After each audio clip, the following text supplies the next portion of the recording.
അന്തം വിട്ടാൽ എന്തും ചെയ്യുമെന്ന പഴമൊഴിയെ ഓർമ്മിക്കുന്ന തരത്തിലാണ് കേരളത്തിൽ BJP പാർലമെന്റ് തെരഞ്ഞെടുപ്പിനുള്ള ഒരുക്കങ്ങൾ ആരംഭിച്ചിരിക്കുന്നത്.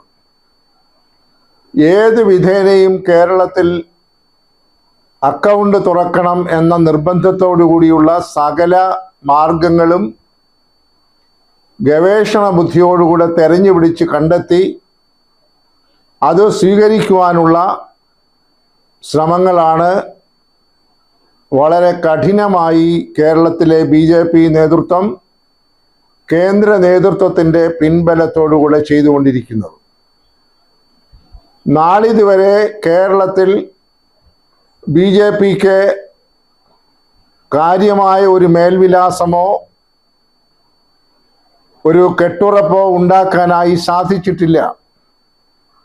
അതിൻ്റെ പേരിൽ കേരള നേതൃത്വം വല്ലാതെ ബുദ്ധിമുട്ടുന്നുണ്ട് എന്നതും സത്യമാണ്. ഇന്ത്യയിലെ ഒരുപക്ഷെ 28 സംസ്ഥാനങ്ങളിൽ ഇപ്പോഴും ബാലികേറ മലയായി BJPക്ക് അനുഭവപ്പെട്ടുകൊണ്ടിരിക്കുന്നത് ഈ കൊച്ചു കേരള സംസ്ഥാനമാണ്.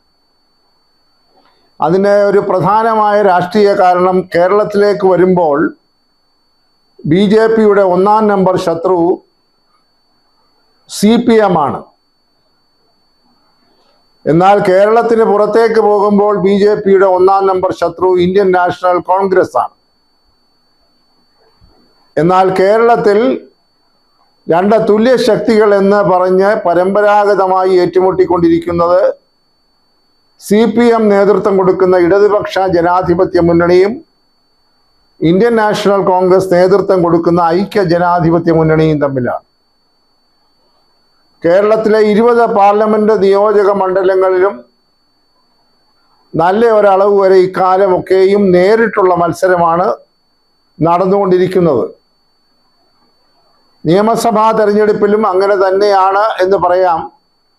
എന്നാൽ ഒരിക്കൽ മാത്രമാണ് ബഹുമാന്യനായ O രാജഗോപാലിന് കേരള നിയമസഭയിൽ അംഗമാകാൻ ഭാഗ്യം ലഭിച്ചത്. അതോടുകൂടി BJPയുടെ പ്രാതിനിധ്യം അവസാനിച്ചു. അതുണ്ടാക്കിയ ക്ഷീണത്തിൽ നിന്ന് എഴുന്നേൽക്കുന്നതിന് വേണ്ടിയാണ് അവർ എല്ലാ ആയുധങ്ങളും ഇപ്പോൾ തേച്ചു മിനുക്കിക്കൊണ്ടിരിക്കുന്നത്. അതിൻ്റെ ഒരു ഭാഗം എന്ന നിലയിലാണ് ഇപ്പോൾ ഏറ്റവും ഒടുവിൽ കേൾക്കുന്നത് അവരുടെ സ്റ്റാർ മണ്ഡലം എന്ന രീതിയിൽ അവർ സ്വകാര്യ സംഭാഷണത്തിൽ വിശേഷിപ്പിക്കുന്ന തൃശ്ശൂരിൽ ബഹുമാന്യനായ പ്രധാനമന്ത്രി മോദി സന്ദർശനം നടത്താൻ പോകുന്നത്. അവിടെ BJPയുടെ പാർലമെന്റ് സ്ഥാനാർത്ഥിയായി അവർ വർഷങ്ങളായി പ്രഖ്യാപിച്ചിരിക്കുന്ന സ്ഥാനാർത്ഥിയാണ് പ്രശസ്തനായ സിനിമാ നടൻ സുരേഷ് ഗോപി. അദ്ദേഹം കഴിഞ്ഞ പാർലമെന്റ് തെരഞ്ഞെടുപ്പിൽ അവിടെ നല്ലൊരു മത്സരം കാഴ്ചവെച്ചു. അവസാന നിമിഷം വരെ അദ്ദേഹത്തിനും അദ്ദേഹത്തിൻ്റെ പാർട്ടിക്കും വിജയിക്കുമെന്നുള്ള പ്രതീക്ഷയുണ്ടായിരുന്നു. അദ്ദേഹം സിനിമാ പ്രവർത്തനം പോലും താൽക്കാലികമായി ഉപേക്ഷിച്ച് മുഴുവൻ സമയം ആ മണ്ഡലത്തിൽ ചെലവഴിക്കുകയും വളരെ വ്യാപകമായ കോടിക്കണക്കിന് രൂപ ചെലവഴിച്ചുകൊണ്ട് പ്രചരണം നടത്തുകയും ഉണ്ടായി. എന്നാൽ അദ്ദേഹത്തിന് വിജയിക്കാനായി സാധിച്ചില്ല. അപ്പോൾ അതിൻ്റെ എല്ലാം കേട് തീർക്കുക എന്ന ഉദ്ദേശത്തോടുകൂടെ BJP കേന്ദ്ര നേതൃത്വം തന്നെ സുരേഷ് ഗോപിയെ അനൗപചാരികമായി അവിടുത്തെ സ്ഥാനാർത്ഥിയായി വർഷങ്ങൾക്ക് മുൻപേ പ്രഖ്യാപിച്ചു കഴിഞ്ഞു. സുരേഷ് ഗോപിയും അത് മനസ്സിൽ വെച്ചുകൊണ്ട് തന്നെയാണ് അവിടെ ഈ അടുത്ത സമയത്തായി കൂടുതൽ പ്രവർത്തനം ആരംഭിച്ചിരിക്കുന്നത്. അദ്ദേഹം എല്ലാ അടവുകളും പയറ്റാൻ തീരുമാനം എടുത്തു കഴിഞ്ഞു. അദ്ദേഹത്തിൻ്റെ പിന്നിൽ BJPയുടെ കേരള ഘടകവും ദേശീയ ഘടകവും അണിനിരന്ന് കഴിഞ്ഞിരിക്കുന്നു. എന്ത് വില കൊടുത്തും എത്ര കോടി രൂപ പണം മുടക്കിയും തൃശ്ശൂർ മണ്ഡലം പിടിച്ചെടുക്കണം എന്നുള്ള നിർബന്ധ ബുദ്ധിയോടുകൂടെ എല്ലാ മാർഗങ്ങളും അവർ തിരയുകയാണ്. അതോടൊപ്പം തന്നെ പേരിന് 2-3 മണ്ഡലം കൂടി BJP ലക്ഷ്യമിടുന്നുണ്ട്. പത്തനംതിട്ട, തിരുവനന്തപുരം, കാസർഗോഡ്. ഈ മണ്ഡലങ്ങളിലും അവർ നേരിയ പ്രതീക്ഷ വയ്ക്കുന്നുണ്ട്. ഈ മണ്ഡലങ്ങളിലെ സ്ഥാനാർത്ഥികളെ കുറിച്ചൊക്കെ തന്നെ വളരെ അത്ഭുതപ്പെടുത്തുന്ന വാർത്തകളാണ് വരുന്നത്. ഒരുപക്ഷെ കേന്ദ്ര മന്ത്രിമാർ പോലും കേരളത്തിൽ വന്ന് മത്സരിച്ച് കൂടായികയില്ല എന്ന മട്ടിൽ മാധ്യമങ്ങൾ റിപ്പോർട്ട് ചെയ്തു തുടങ്ങിയിട്ടുണ്ട്. അത് സംബന്ധിച്ചുള്ള ചിത്രം കൂടുതൽ വ്യക്തമാകാനിരിക്കുന്നതേ ഉള്ളൂ. എന്നാൽ തൃശ്ശൂരിനെ സംബന്ധിച്ചിടത്തോളം യാതൊരു തർക്കവുമില്ല, ശ്രീമാൻ സുരേഷ് ഗോപി തന്നെയായിരിക്കും BJPയുടെ അവിടുത്തെ പാർലമെന്റ് സ്ഥാനാർത്ഥി. അദ്ദേഹത്തെ വിജയിപ്പിക്കുക എന്ന ഒറ്റ ലക്ഷ്യത്തോടു കൂടിയാണ് കേരളത്തിലെ BJP ഘടകം ഒന്നടങ്കം പ്രവർത്തിച്ചുകൊണ്ടിരിക്കുന്നതും പ്രവർത്തിക്കാൻ പോകുന്നതും. മോദിയുടെ സന്ദർശനവും അതിനോട് ചേർത്ത് വേണം നമ്മൾക്ക് വായിക്കാൻ. മോദിയെ സംബന്ധിച്ചിടത്തോളം മോദിയുടെ പ്രവർത്തന ശൈലിയും തെരഞ്ഞെടുപ്പത്തെ പ്രവർത്തന രീതിയുമൊക്കെ നമ്മൾ കഴിഞ്ഞ കുറേ വർഷങ്ങളായി കണ്ടുകൊണ്ടിരിക്കുന്നതാണ്. അദ്ദേഹം ഏത് തരത്തിലുള്ള പ്രവർത്തനങ്ങൾ നടത്തുന്നതിനും പിന്നാക്കം പോകുന്നയാളല്ല. ഒരു പ്രധാനമന്ത്രി ഒരു വാഹനത്തിൻ്റെ ഡോറ് തുറന്ന് ശരീരത്തിൻ്റെ പകുതി ഭാഗം വാഹനത്തിന് വെളിയിലാക്കി നിർത്തിക്കൊണ്ട് ജനങ്ങളെ കൈവീശി യാത്ര ചെയ്യുന്നത് ഏത് നിയമത്തിൻ്റെ പരിരക്ഷയിലാണ് എന്ന് സാധാരണക്കാർ പോലും ചോദിച്ചു പോകും.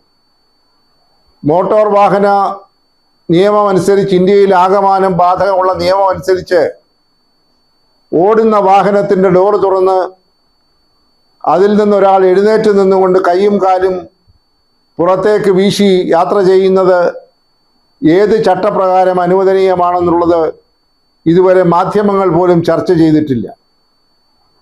നാമൊക്കെ ധരിച്ചു വച്ചിരിക്കുന്നത് നിയമത്തിൻ്റെ മുൻപിൽ പ്രധാനമന്ത്രിയല്ല, രാഷ്ട്രപതിയാണെങ്കിലും ഇതുപോലെയുള്ള നിയമങ്ങൾക്ക് മുൻപിൽ തുല്യരാണ് എന്നുള്ളതാണ്. അപ്പോൾ നിയമങ്ങളെയൊക്കെ ആളുകളുടെ സൗകര്യം അനുസരിച്ച് വളച്ചൊടിച്ച് എങ്ങനെയും ജനശ്രദ്ധ നേടുക, 10 വോട്ടുകൾ എങ്ങനെ കൂടുതൽ പിടിച്ചെടുക്കുക എന്ന ലക്ഷ്യത്തോടു കൂടിയാണ് രാഷ്ട്രീയ നേതാക്കന്മാർ, അത് BJP മാത്രമല്ല മറ്റ് രാഷ്ട്രീയ കക്ഷികളും ചെയ്തുകൊണ്ടിരിക്കുന്നത്. അത് ഇന്ത്യ മഹാരാജ്യത്തിൻ്റെ ഒരു പ്രത്യേകതയാണ് എന്ന് തന്നെ പറയേണ്ടിയിരിക്കുന്നു. റോഡ് ഷോ എന്ന ഓമന പേരിട്ടുകൊണ്ടാണ് ഇത് നടത്തിക്കൊണ്ടിരിക്കുന്നത്. അതിൻ്റെ നിയമ സാധുതയെ സംബന്ധിച്ച് ഞാൻ കൂടുതൽ പറയാനായിട്ട് ആഗ്രഹിക്കുന്നില്ല. വിവേകമുള്ളവർ, നിയമമറിയാവുന്നവർ, രാഷ്ട്രീയ സംസ്കാരമുള്ളവർ, ധാർമ്മികതയുള്ളവർ അതേക്കുറിച്ച് ചർച്ച ചെയ്യേണ്ടതുണ്ട് എന്നാണ് പൊതുവെ സാധാരണ ജനം അഭിപ്രായപ്പെടുന്നത്. ഏതാണ്ട് ആ ഒരു മട്ടിലുള്ള പ്രചരണമാണ് തൃശ്ശൂരും ഇപ്പോൾ ശ്രീ നരേന്ദ്രമോദി നടത്താൻ പോകുന്നത് എന്ന് നാം കാണേണ്ടതായിട്ടുണ്ട്. അദ്ദേഹം, നമ്മൾ നാടൻ ഭാഷയിൽ പറഞ്ഞാൽ, ഒരുതരം കാടിളക്കിയുള്ള പ്രചരണമാണ് സംഘടിപ്പിച്ചിരിക്കുന്നത്. നമ്മൾ കണ്ടതാണല്ലോ 2 ദിവസങ്ങൾക്ക് മുമ്പ് അദ്ദേഹം അയോധ്യയിൽ നടത്തിയതായ റോഡ് ഷോ. അദ്ദേഹം അയോധ്യയിൽ മാത്രമല്ല, തെരഞ്ഞെടുപ്പുള്ള സംസ്ഥാനങ്ങളിലെല്ലാം അദ്ദേഹം ഇതുപോലെ പോയി റോഡ് ഷോ നടത്തുക, ജനങ്ങളുടെ വികാരത്തെ ഇളക്കി മറിച്ചുകൊണ്ട് പ്രതിപക്ഷ കക്ഷികളിലുള്ള നേതാക്കളെ പോലും വ്യക്തിപരമായും അല്ലാതെയും പരിഹസിക്കുക, ആക്ഷേപിക്കുക, ഇതൊക്കെ അദ്ദേഹത്തിൻ്റെ തെരഞ്ഞെടുപ്പ് തന്ത്രങ്ങളിൽ പെട്ടതാണ്.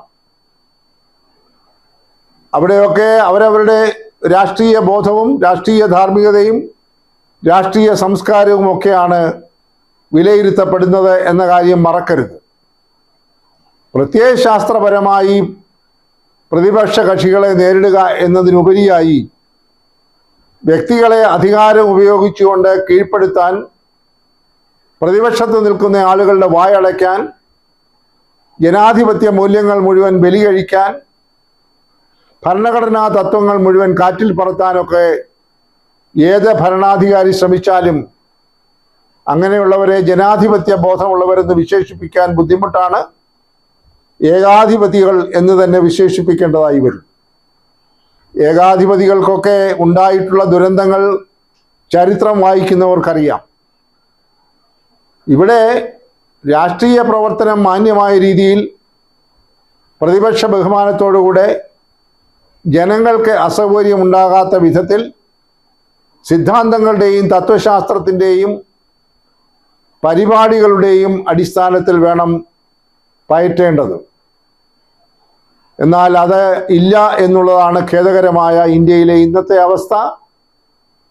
ഏതായാലും തൃശ്ശൂർ നടക്കാൻ പോകുന്ന ഈ പറയുന്ന റോഡ് ഷോ അതുപോലെയുള്ള കാടിളക്ക പ്രചരണം കൊണ്ട് കേരള ജനതയിൽ അടിസ്ഥാനപരമായി ഒരു രാഷ്ട്രീയ മാറ്റം ഉണ്ടാക്കാൻ കഴിയുമെന്ന് കാലം തെളിയിക്കേണ്ടിയിരിക്കുന്നു. എന്തായാലും കോടികൾ അവിടെ ഒഴുകാൻ പോവുകയാണ്. ഇന്ത്യയിലെ ഒന്നാംകിട നേതാക്കന്മാർ എല്ലാം അവിടെ പ്രചരണത്തിന് വരാൻ പോവുകയാണ്. എന്നാൽ അത് കേരള മണ്ണിൽ എത്രമാത്രം വിലപ്പോകും എന്നുള്ളത് കണ്ടു തന്നെ അറിയേണ്ടതായിട്ടുണ്ട്.